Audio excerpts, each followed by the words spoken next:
উদ্বেগজনক তথ্য পোহৰলৈ কোভিডৰ পাছত অসমত বাঢ়িছে মৃত্যুৰ সংখ্যা এই মৃত্যুৰ কাৰণ কোভিচিল্ড নেকি অসমৰ ৩খনকৈ মেডিকেল কলেজৰ তথ্য এয়া কোভিড বৰ্ষৰ তুলনাত পাছৰ বৰ্ষসমূহত অসমত বাঢ়িছে মৃত্যুৰ সংখ্যা কোভিড প্ৰতিষেধকেই দায়ী নেকি আৰটিআই তথ্যত উন্মোচিত কোভিডৰ পাছতে মেডিকেল কলেজত অৰ্থাৎ অসমৰ মেডিকেল কলেজত মৃত্যুৰ হাৰ বৃদ্ধি নমস্কাৰ আপোনালোকে চাই আছে বৰ্তমান প্ৰাগ নিউজ ডিজিটেলৰ বিশেষ অনুষ্ঠান প্ৰাগ ফোকাছ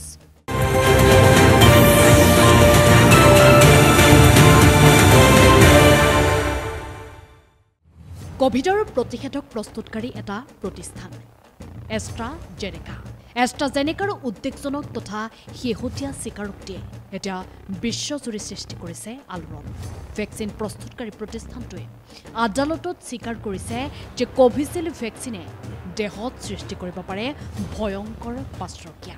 আদালতত দাখিল কৰা তথ্যত প্ৰতিষ্ঠানটোৱে প্ৰথমবাৰৰ বাবে স্বীকাৰ কৰিছে যে কোভিড-19 ভেকচিনৰ ফলত তেজ গোটা মৰাৰ দৰে গুৰুতৰ পাৰ্শ্বক্ৰিয়া হ'ব পাৰে অৱশ্যে এষ্ট্ৰাজেনেকাই এইটোও লগতে দাবী কৰিছে যে এনে পাৰ্শ্বক্ৰিয়াৰ সংখ্যা অতি কম নিৰ্বাচনী ধামখুমীয়াৰ মাজতে স্বাস্থ্যজনিত এই ভয়াৱহ খবৰে অসমতো লগাইছে খলকনি যি কি নহওক আজিৰ প্ৰাগ ফোকাছৰ এই প্ৰতিবেদনৰ জৰিয়তে আমি তথ্য সহকাৰে অৱগত কৰাম যে কোভিড কালৰ পাছত অসমতো বৃদ্ধি পাইছে মৃত্যুৰ সংখ্যা অৱশ্যে ইয়াৰ কাৰণ কোভিচিল্ড ভেকচিন বুলি আমি দাবী কৰিব নোৱাৰোঁ শেহতীয়াকৈ অসমৰে এই ভয়ংকৰ স্বাস্থ্যজনিত দিশটো পোহৰলৈ আহিছে তথ্য জনাৰ অধিকাৰ আইনৰ অধীনত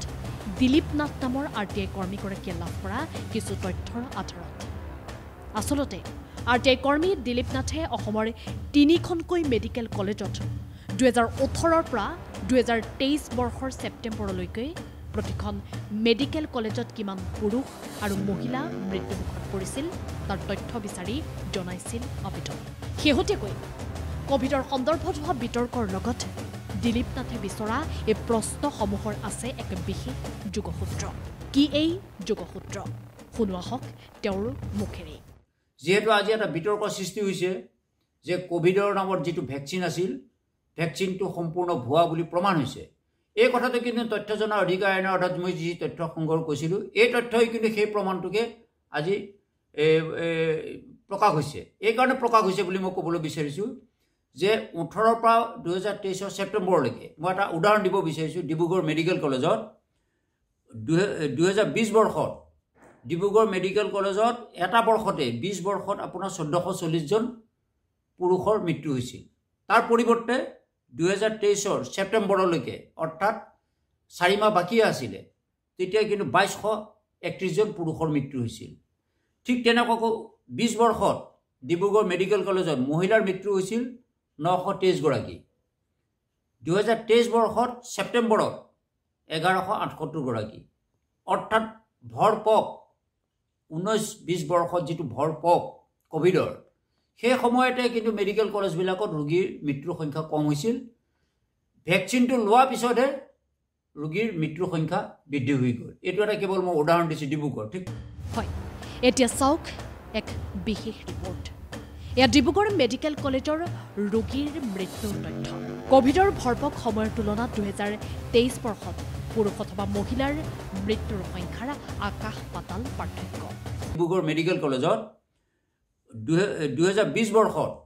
ডিব্ৰুগড় মেডিকেল কলেজত এটা বৰ্ষতে 20 বৰ্ষত আপোনাৰ 1440 জন পুৰুষৰ মৃত্যু হৈছিল তাৰ পৰিৱৰ্তে 2023 ছেপ্টেম্বৰলৈকে অৰ্থাৎ 4 মাহ বাকী আছিলে তেতিয়া কিন্তু 2231 জন পুৰুষৰ মৃত্যু হৈছিল ঠিক তেনেকৈ 20 বৰ্ষত ডিব্ৰুগড় মেডিকেল কলেজত মহিলাৰ মৃত্যু হৈছিল 923 গৰাকী 2023 বৰ্ষত ছেপ্টেম্বৰত 1178 গৰাকী অৰ্থাৎ ভৰপক 19-20 বৰ্ষত যিটো ভৰপক কোভিডৰ সেই সময়তে কিন্তু মেডিকেল কলেজবিলাকত ৰোগীৰ মৃত্যুৰ সংখ্যা কম হৈছিল ভেকচিনটো লোৱাৰ পিছতহে ৰোগীৰ মৃত্যুৰ সংখ্যা বৃদ্ধি হৈ গ'ল এইটো ঠিক সেইদৰে এয়াকো তেজপুৰ মেডিকেল কলেজৰ ৰোগীৰ মৃত্যুৰ তথ্য ৰাতি য'ত 2019-20 বৰ্ষৰ তুলনাত 2022-23 বৰ্ষত মৃত্যুৰ সংখ্যাটো দেখা গৈছে বৃহৎ পাৰ্থক্য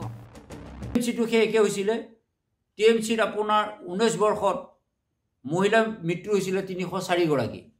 কিন্তু তাৰ পৰিৱৰ্তে 2023 বৰ্ষত ছেপ্টেম্বৰলৈকে 560 গৰাকী।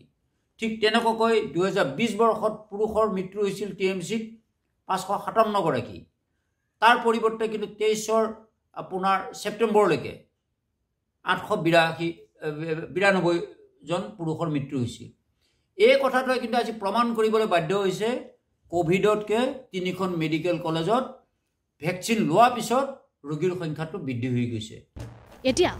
প্ৰমাণ সহকাৰে এই তথ্যসমূহ পোহৰলৈ অহাৰ পাছত চৰকাৰে কিদৰে দিব এই ভয়ংকৰ অভিযোগৰ প্ৰত্যুত্তৰ? কোভিডকালীন সময়ৰ তুলনাত পাছৰ বৰ্ষসমূহত ৰোগীৰ মৃত্যুৰ সংখ্যাৰ বৃদ্ধিৰ কাৰণ কিদৰে বিশ্লেষণ কৰিব ৰাজ্য চৰকাৰৰ ব্যাকুম স্বাস্থ্য বিভাগে? নে সঁচাকৈ এইসমূহ মৃত্যুৰ আঁৰত আছে কোভিচিল্ড ভেকচিনৰেই পাছৰকীয়া? কোভিচিল্ড ভেকচিন বিতৰ্কই দেশ তোলপাৰ লগোৱাৰ সময়তে অসমৰ RTI কৰ্মী দিলীপ নাথৰ যুক্তিক ৰাজ্য চৰকাৰে কিদৰে খণ্ডন কৰিব সেয়া সময়ত হ'ব লক্ষণীয়।